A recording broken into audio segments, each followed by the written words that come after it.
knowing how, like, what those people are really feeling, or understanding the diversity of feelings is super crucial when creating policy and law that addresses them, and how we can help people kind of achieve justice, because that might not look the same for everybody.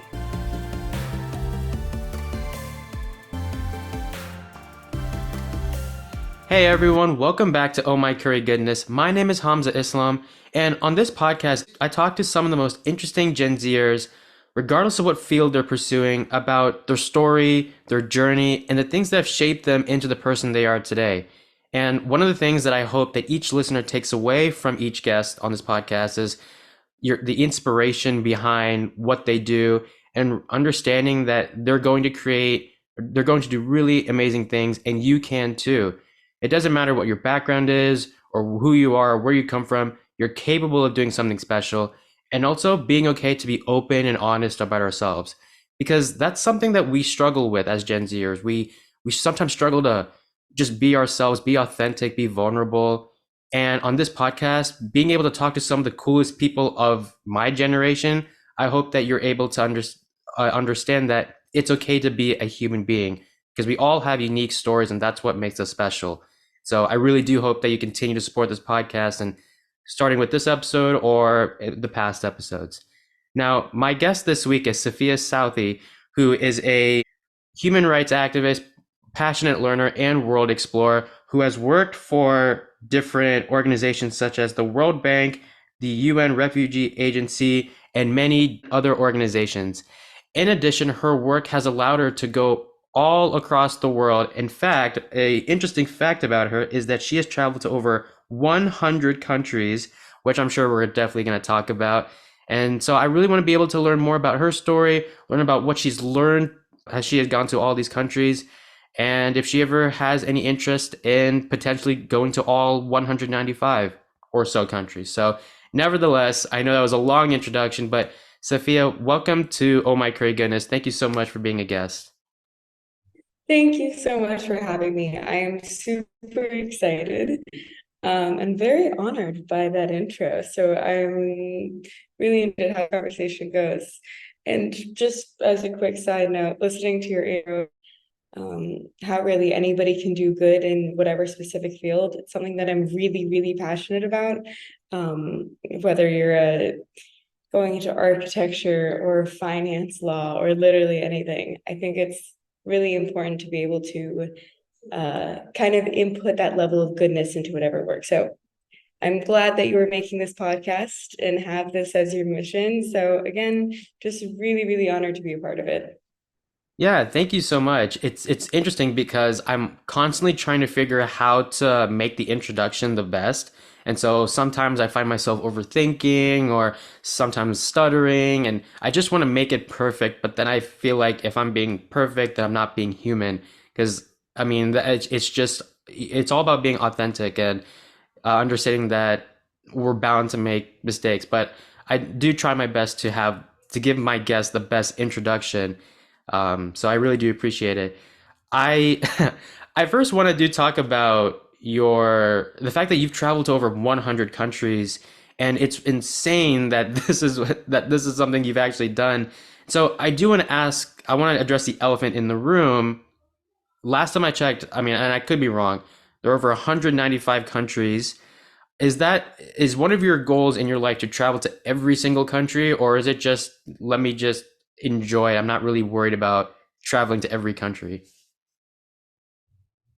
So that's a really good question. I don't think that I ever wanted to go to every country, and I still don't. I'm currently calling in from Saudi Arabia, which is somewhere that I actually never thought that I was going to visit and didn't really want to necessarily, but opportunities, I ended up coming. So it's one of those places that I'm really open to whatever opportunities come my way. I've been very lucky to grow up in a family that really prioritized travel. My with NGOs and the UN on like environmental fronts. And my mother is a poet and an author. So her work in poetry used to take her around the world. So I got to tag along. from a really young age. And so travel was really fundamental to our lives, to who we were. So when I graduated high school, my parents were very much encouraging to say, get out of the house, go to other places. I had the opportunity to, as an American in France, you're like, oh my God, I have to go everywhere. I'm in Europe. And so I try to take advantage of that. All the buses, all the trains, the Euro trail deals. Um, and so I've just tried to really prioritize travel whenever I can while being pretty much a full-time student for the past 6 years. Um, yeah, and I love it. I know that I will not have the opportunity to travel as I do forever. Hopefully, I can put it in my work in some capacity. So in the meantime, I try to do as much of it as I can. You've obviously been to so many countries, but I do want to ask, is there a particular country that you haven't been to that's on your list? Like, is there one where you're like, I really want to go here, whether that's just be for personal experiences or because of your work? Like, is there a specific country or a set of countries that you're like, I really want to go there? I have always really wanted to go to for two reasons. For the two big places on my list right now are Nepal, just because I think it's beautiful, because I want to be able to do whitewater rafting and trekking and the things that I'm super into. But like the number one place I want to go to in my whole world is Iran. Mostly because I'm super obsessed with the Islamic architecture of the region. I had the opportunity to go to Central Asia, so like Uzbekistan, and see the mosques and madrasas there, and I just fell in love with it. And I know that as beautiful as that was, Iran just take that to the next level. And I took a few classes on Iranian religion and politics, and I'd be really interested to explore it. Actually, I had a visa to go for last summer, but it got revoked because they did research on my dad, and they said that he has too much environmental work. Who knows what that means? But so those are the two big places that I really, really would love to visit. There's a whole bunch of other places that I have my eye on, but those are the two big ones right now.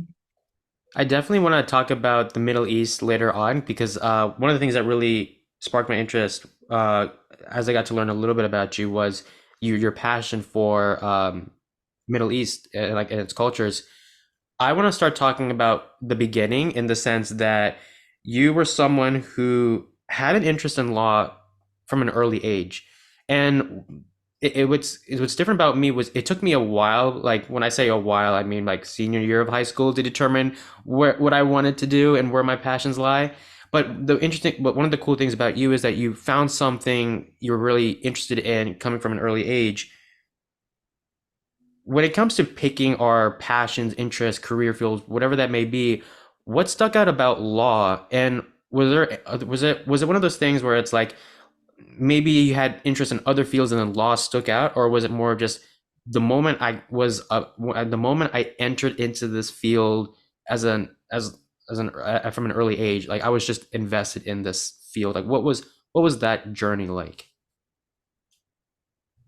Yeah, actually, so I will say law was not my number one. Like I was super passionate about like human rights, international work, Middle Eastern refugees in particular. I knew that I wanted to go into a field that really would allow me to kind of help work in policy and especially in terms of like refugee work. Um, After high school, I read some Noam Chomsky books. I got very angry at the world. I decided to take a gap year to go work in Jordan. And then there I was working for a UN agency for Palestinian refugees. And that really taught me a lot of the more like the intricacies of the situation rather than just this aim that I had beforehand, which then got me to go pursue a dual program between Sciences Po and Columbia for my undergrad degree. And that was again focused on Middle Eastern politics and human rights, but I wasn't impassioned about law. Actually, in high school, I took one class in constitutional law and I dropped out because I hated it so much. But when I started undergrad, I always remember thinking I had like five directions that I was interested in going in, which is journalism, like US State Department foreign policy work, NGOs, United Nations, okay, six, think tanks, and so I to get internships or experience in each one of those fields, or at least take classes and do things. And I was lucky enough that I was able to do that. I had chances where I got to work with the UN, with the State Department, with NGOs, with law firms, blah, blah, blah. And all of them made me feel a little bit icky in different ways. Or I realized that there was problems with the system, or I wouldn't be able to actually make the differences that I wanted to. My time with the UN was particularly kind of discouraging, especially because the agency that I was working with had not a lot of, there's no funding, and the people who they were supposed to be protecting, it was so political and so politicized that it was kind of devastating to see. And so I decided not that direction. And then throughout other like work in like government and policy, I just decided I didn't want to go work for the US government in any capacity.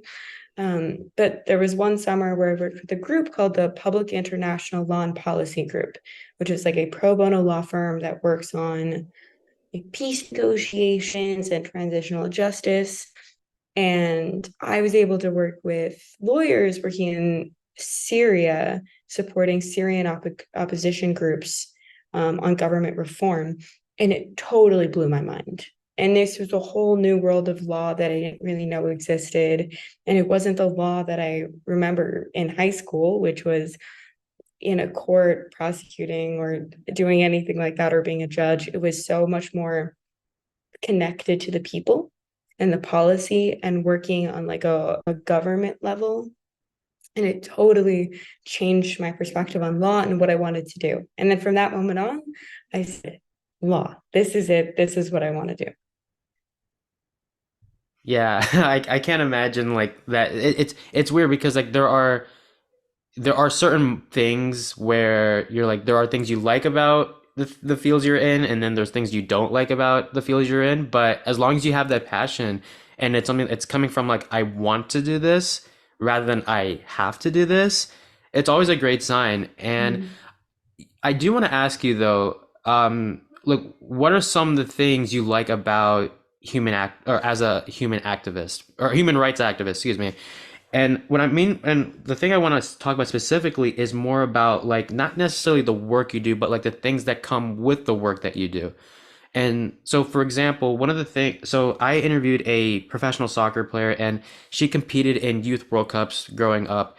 And so sometimes she would be able to go around all over the world to compete in these World Cups. And so, like, one of the things she really liked about being involved is not only to represent her national team, but also learn about the different cultures, learn about the Middle East, learn about different cities, different countries, and how it's different from what people would say in like the news and the media.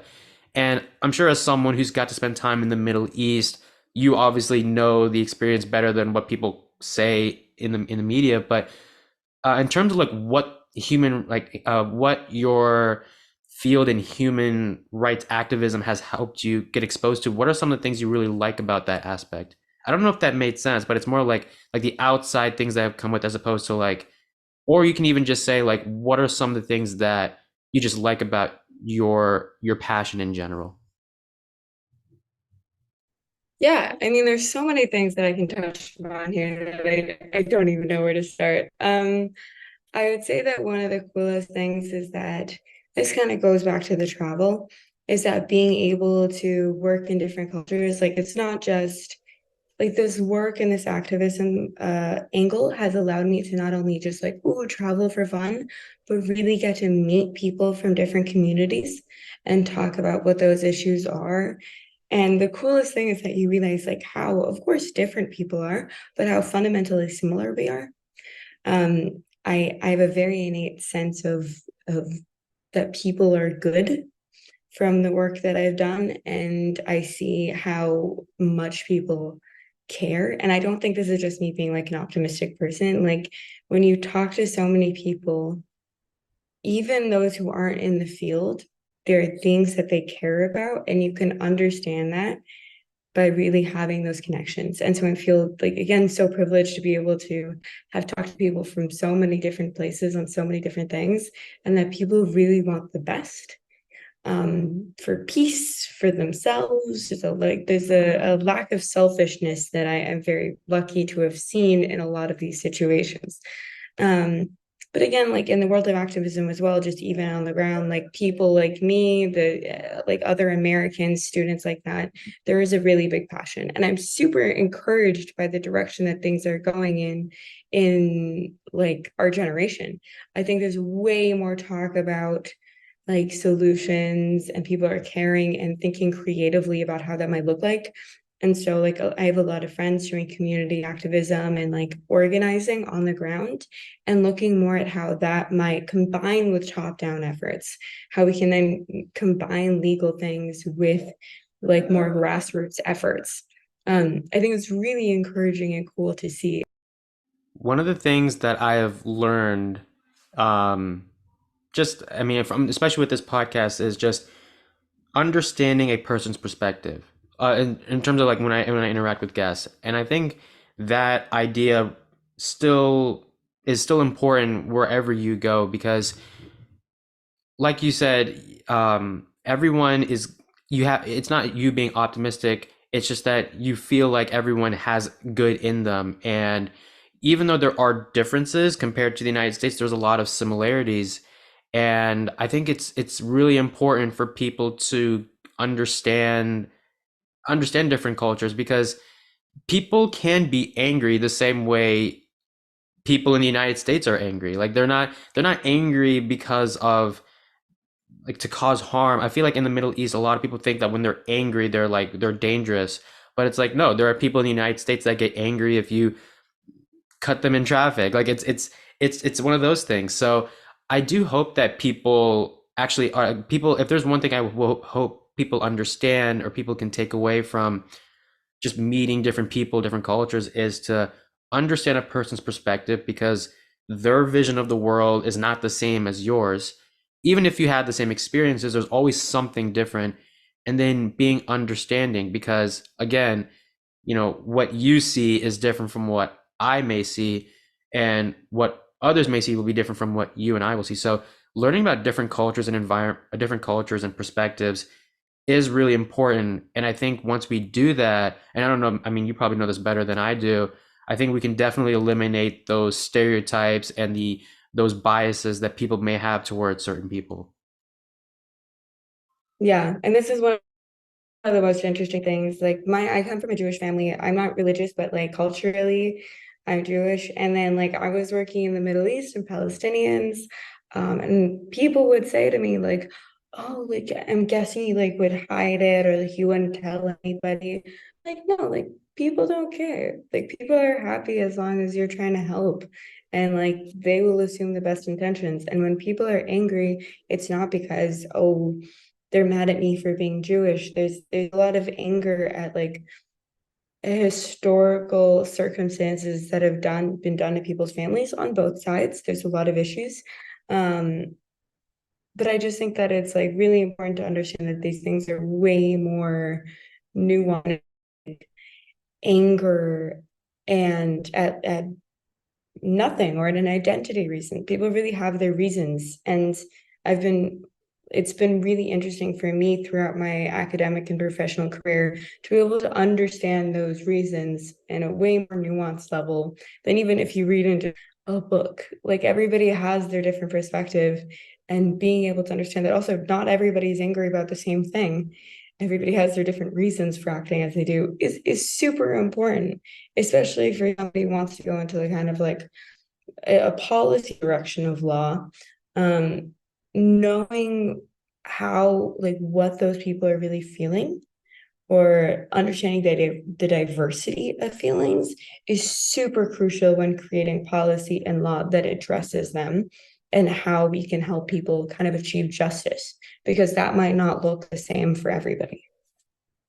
One of the most common questions I've been asking my guests lately is the kind of pressure you put on yourself. And so, whether that be the pressure because of who you're representing. Maybe it's the name that you have. And so, like, for example, I spoke to someone whose name means helper of mankind. And so one of the questions I asked him was, well, how much pressure do you put yourself in knowing that, or like, how much pressure do you put on yourself in hopes of, I guess, living up to that name on a daily basis? Another example would be my name. So in Arabic, Hamza means warrior, steadfast, strong. And I'm going to be honest with you, if someone says a negative comment about me, I definitely don't break down. I'm kidding. No, but I definitely feel, I'm like, oh no, why did they say about me? So I do want to ask, like, from like a more personal level, what are some of the things, what are some of the pressures you put on yourself and how do you deal with them? Because as amazing of your passion for activism and the fact that you've traveled to different countries, worked with some important organizations, I also forgot to mention that I think you graduated from Columbia University, which is an Ivy League school, and obviously people will have these assumptions that because you graduated from an Ivy League school that you know everything in some sense. So what are some of the pressures that you put on yourself, or like, I guess, like, what kind of, like, how do you deal with the negativity that you put on? And of course that can mean anything. Yeah, oh, that's such a good question. Also, as a fun fact, my name is actually an Arabic name that means purity of spirit and soul, which is something that I used to also put on myself, being like, there's some things you got to work through there in terms of having a purity of spirit. I never felt like I needed to live up to that in particular, but um, I think that because I grew up with worked in the humanitarian sphere and I was able to see a lot of the things I was able to, I felt that because I had those opportunities, um, I had a responsibility to do something about it or to be able to use the privileges that I had to at least help redistribute that power a little bit. And then still like it's a lot of I put pressure on myself to try to be better, but I've also tried to find a balance with that. I used to be an extremely anxious person that was about like, oh, I had to be the best, or I had to be like do these certain things, get that A plus, whatever. But actually, so my undergrad program at Columbia was for non-traditional students. And that was the best thing that could have ever happened to me because I met a lot of people who came from different parts of their lives, dropped out of school, came back to school. They were models, musicians, single moms, military veterans. And you understand that everybody is incredible. Um, Whether or not they have A pluses and things, like people have their own experiences in life, and that you don't need to rush through or get that A plus. It's all about you trying to do better every day. And I was having a conversation with somebody about this literally like 2 days ago in a hostel, about person and putting the pressure on yourself to how do you know you're being a good person? And I'll repeat what I said then, which is that I don't think that anybody could live life without sin. I've been really anxious lately about my own sustainability, where I'm like, oh, I can't buy things because I don't know how it's affecting people. I need to know like the labor conditions or the toxins or what this is doing. Um, but the fact that I've started to think about that more and the fact that I'm now putting in more effort to address that, that's what matters. And those are the things that I think kind of both relieves the pressure and helps that, knowing that I am pushing myself to be better, but giving myself the permission that I will not be perfect. And so it's not to be like, you don't need to push through and force anything and be a billionaire at 30. You all I want to do is make positive impacts as much as I can. I don't know what that's going to look like, but I'm going to try the best I can in whatever ways that I can, but also giving myself permission to enjoy my own life at the same time. Because in saying that I want to help relieve the suffering of other people, that doesn't mean that I have to suffer too in ways. It's all a balance. And that's something that I'm trying to, again, come to terms with my own anxiety and my own kind of like need to be perfect, saying it's all okay. Things are a balance. We have to work towards things every day, and you should still enjoy those days, even if you're pushing towards something better, if That that makes any sense. I tend to ramble a little bit. no, everything you just said made total sense. And you mentioned something, the question, how do I know if I'm being a good person? That is one of the most difficult questions out there we can ask ourselves. It's up there with how do we define success? What is our purpose in life? How do we know if what we're doing is right? How can we like these are really difficult questions to ask. It sounds easy, but it's really not. And I do want to ask, like, when it comes to activism, people think of activists as those making headlines. Um, People think of Greta Thunberg's in the world. Um, and I think sometimes people care about the publicity. Sometimes, like when I was thinking about that question, how do we know if we're doing the right thing? Sometimes it's like, as long as someone's noticing the work that we do, then we're doing something right. And you've obviously been in a lot of articles talking about your journey and just what it's like to be a human rights activist. What, how do you try to tell other people that the true definition of success, or the fact that as long as you're advocating for something, you are doing something right? Because there are a lot of activists in the world, but sometimes it's like, well, am I doing the right thing? No one's really recognizing me for the work that I do. But even then, like you just said, it's as long as you're doing the right thing, it's that's all that matters. But I guess I know I'm rambling too, but like, how do you try to convince other people that what you just said is the most important thing at the end of the day? I think it's so hard. I think it's so hard because also in the world of activism, I think it gets really tied up with also personal worth. And a lot of people think that it's about people are doing it for other people, but also for themselves. And I'm not like I'm sure that a lot of the work I do is to boost myself in some way as well. So I'm not gonna to try to say that I'm not that either. But I think it's important to have your priorities straight and to be hard for everybody to be recognized, and that a lot of the best people or the people who are doing the most work are the ones not being recognized. Sorry about that. My father decided that would be a good time to knock on my door. Um, Anyways, I was saying that to go back to what I was saying, I think it's really important to know to consider where your own self-worth is coming from and not to have that external validation. A lot of the ways that I like to do things, these small challenges that I set for myself. And so that might not always be about work, but it's like this year I really wanted to get really good at Spanish. And that was a challenge that I made for myself. I wanted to get to like a certain level. And I think that working on these like smaller challenge bases, it gives me the validation that I need to know that I'm working towards something without necessarily needing outside confirmation of that work. And I know that isn't necessarily about activism, but as somebody who does need a little bit of that boost, saying like I'm doing something and I have the confirmation that I'm working towards something, it's a very long process. When I was younger, I didn't know if I was going to go. I was like, I'm going to go save all the Palestinian refugees or solve conflict in the Middle East or all these things. And that's not going to happen.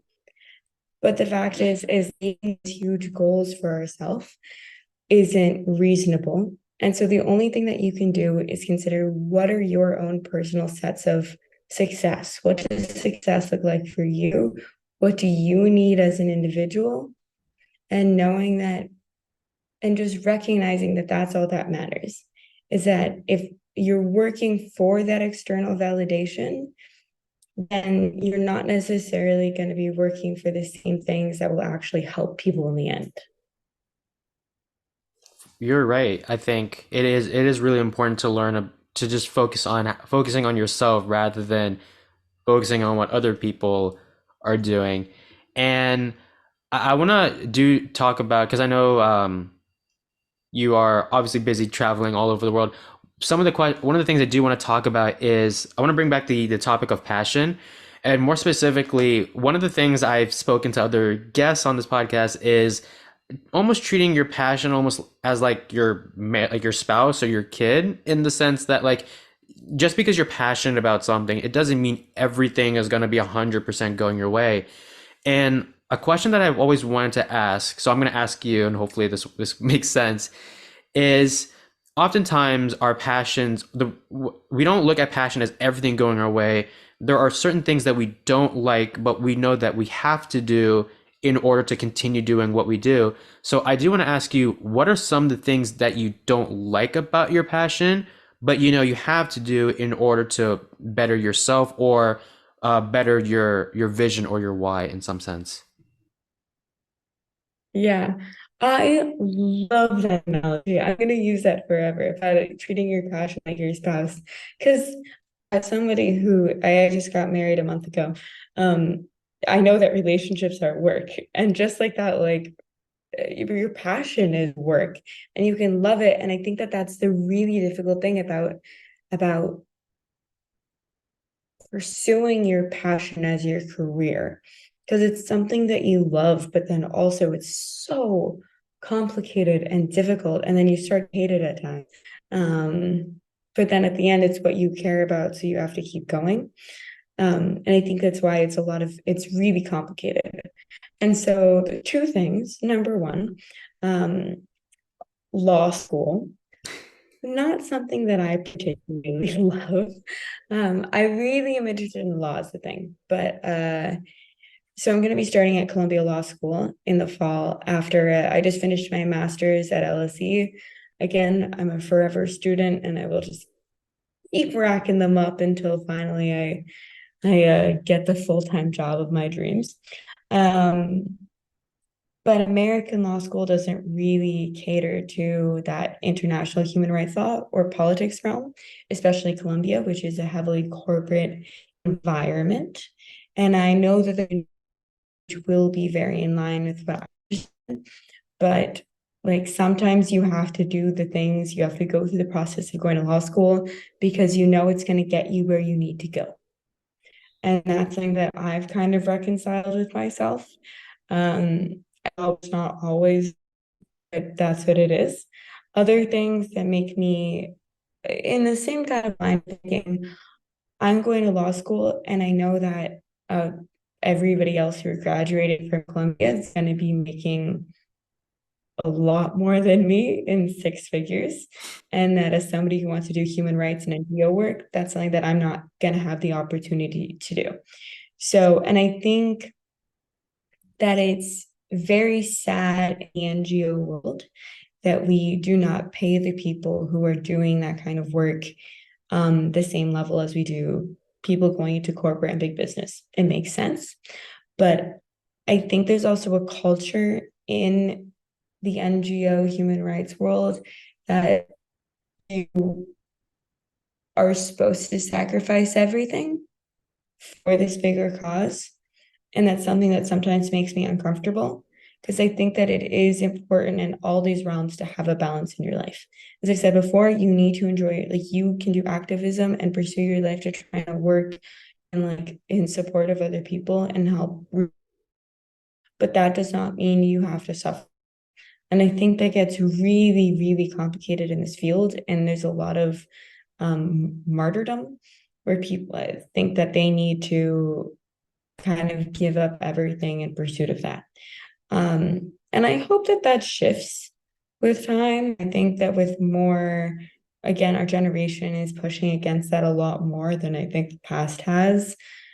And I hope that there are differences in payment maybe one day, but again, human rights doesn't really pay. Um, but yeah, so education sometimes not always great, and you do have to make sacrifices. But I'm hoping that in the end that that culture also kind of balances through, and that there is a work-life balance, which would be nice in the end. For sure. Staying connected, I find that there are things that you don't like about what you do. And then it's funny because I feel like in a way you also answered my next question or next thought, which is what prevents you from giving up? And you talked about how even though there are things you don't like, the fact that you are so passionate about just helping other people is the most important thing, or one of the most important things to you. And I also want to give like a slight I know I'm like a month late, but congratulations on getting married. Um, um, so before I let you go, I do want You. to ask because you obviously mentioned you got to be a part of some, or you got to live in countries such as Palestine, Jordan, and meet with some of the people. And I do want to be able to ask you, like, what have been some of the most, or well, a couple of questions. One, what is it like to interact with these people? Just because again, like people in the Middle East, they have, or if you're not in the Middle East, they have these unfair assumptions. And then secondly, have there been any discussions or conversations you've had with people, regardless if it's Palestine, Jordan, or even anywhere, where after meeting with them or working with them, it just kind of changed your perspective? Obviously, going to different culture or learning about different cultures is one thing, but being able to experience firsthand, or like, yeah, experience firsthand what they're saying or what they're doing. If there's like a moment where you're like, it just changed your life or perspective forever. I know that's kind of extreme, but like, you get what I'm trying to say. It's like there's an event where you're like, wow, like I'm gonna remember this for the rest of my life. Yeah, I don't think that I had any particular moment that was totally mind changing. I think that when I first moved to Jordan and I got to actually work in the refugee camps, that was really interesting for me and kind of jarring in a lot of ways because you would see how there's these communities that have been there for generations and generations and are still in these kind of halfway between temporary homes. They're not tents, but they're still in these camps that are ridden with like bullet holes in these lives, and they don't have access to running water. They're still dependent on a lot of like Israeli soldiers and occupying forces for the necessities that they need, which still get cut off from the like care of them. And so actually witnessing those communities and what that looked like really helped me process the historical impacts or like the actual impacts of the history that happened there. I think that being able to witness that was crucial for me in then what went on to a lot of my more professional work and my studies. I did my undergrad dissertation on the plight of Palestinian refugees and the concept of repatriation and resettlement and what that actually looks like. And being able to see the reality on the ground really helps you understand what that situation manifests as. So I was really grateful for that and understanding the necessity for justice and this kind of legal way of saying that the fundamentals of international law that we have were being violated in a lot of ways, but people didn't care because of the political circumstances involved. So it also really helped me process that connection between law and politics. Now, in some cases, law just gets disregarded. Um, the next summer, I came back and I wanted to go work in a refugee camp in northern Jordan for the summer because I thought that's how I would be best utilized. I was like, I really want to work with people and help out. And that was one of the actually most life-changing experiences for me, which was not what you would think. Um, just I realized that I was useless.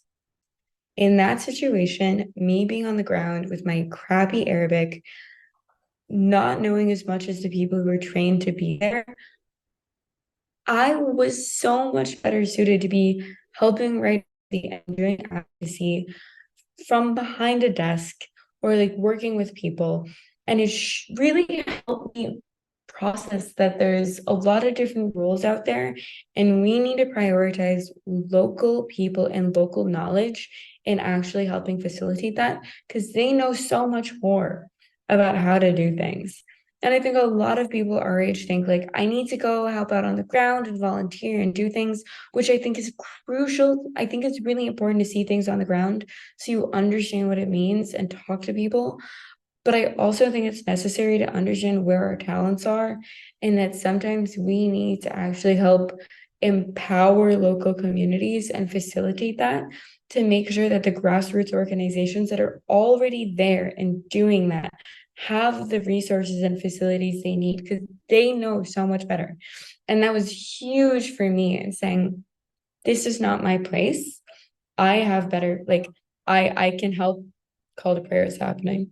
Um, there's a lot better ways that I can utilize my skills in pursuit and in support of these communities while also championing those who are already on the ground. And that was really one of the biggest for me and kind of pushed me forward throughout my career in saying that's what I want to do is find a mold between those two, find being able to figure out how I can connect those people on the ground with the resources of the West that create a very sustainable situation that's both top down and bottom up. And that's where I kind of started thinking about all this stuff. For sure. It's interesting you mentioned how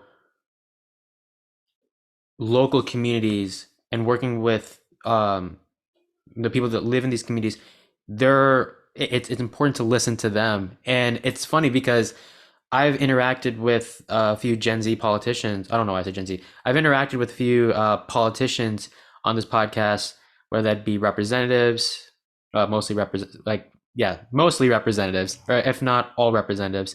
And one of the things they really emphasize is the importance of local activism or focusing on what's happening in cities rather than focusing on, like, in the United States, for example, the national level. Because yes, what happens at national level is important, but more importantly, what's happening locally is even more important because it's these communities that are being affected by the decisions being made. My last question before I let you go is, there are a lot of people who can sometimes be hesitant to travel because of what we kind of talked about, like the stereotypes and everything.